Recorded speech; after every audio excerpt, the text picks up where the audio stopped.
Now, the newly elected president of the Gambia Chamber of Commerce and Industry has called on the government to reduce fuel duties and tax since petroleum affects every other industry. Idrissa Job highlighted that businesses cannot be expected to subsidize the public, which is not feasible technically. Mafuji Sise has the details in this report. Mr. Job, who is also in the fuel business as the head of the former Elton petrol station, said this has never happened in the country, adding that he has been in the fuel sector for over 30 years. He said it is a temporal inconvenience or misunderstanding.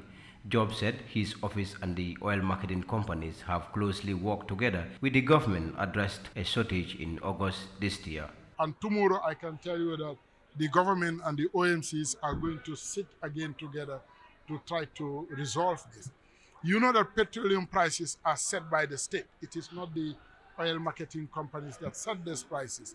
But then it has to be set at a level that is good for the community because the overall world market prices are going down. So I believe that the price of fuel can go down, and it can only go down if we contract the duties and taxes, because businesses cannot be expected to subsidize the public. It's not feasible technically. So what we are asking the government to do is to be able to reduce their taxes and keep the prices as low as, or even drive the prices down. Why am I saying this? The reason I'm saying it, because petroleum affects every other industry. If we reduce the price of the petroleum product, it's going to benefit all of them. I'm very confident that tomorrow, like the last month, when we sit down, this will be resolved very, very quickly.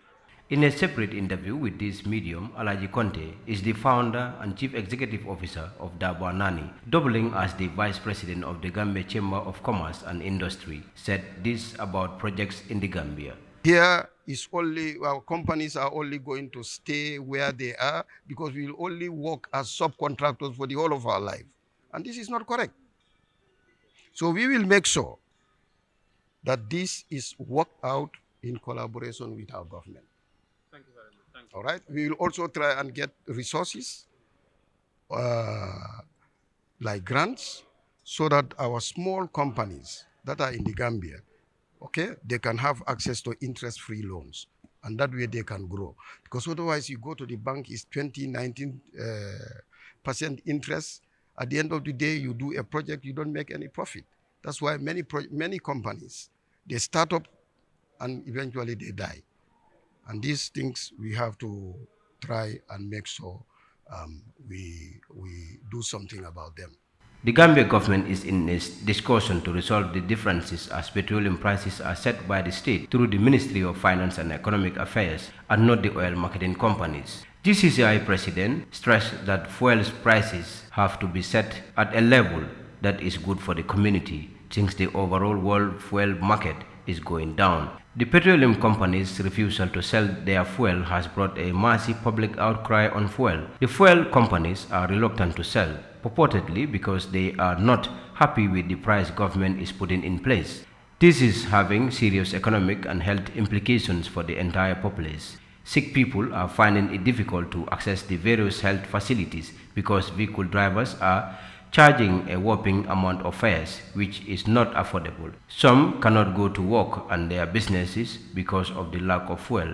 Mafuji Sise, Eyeafrica News. Meanwhile, the Gambia government in a statement through its spokesperson have announced that following hours of negotiation with the oil marketing companies over the fuel situation, all petrol stations have now resumed their operation across the country and prices of petrol and diesel remain unchanged. The government also says President Adam Barrow will continue to preside over this crucial sector of the country's economy with right policies and actions, including regular consultations with stakeholders.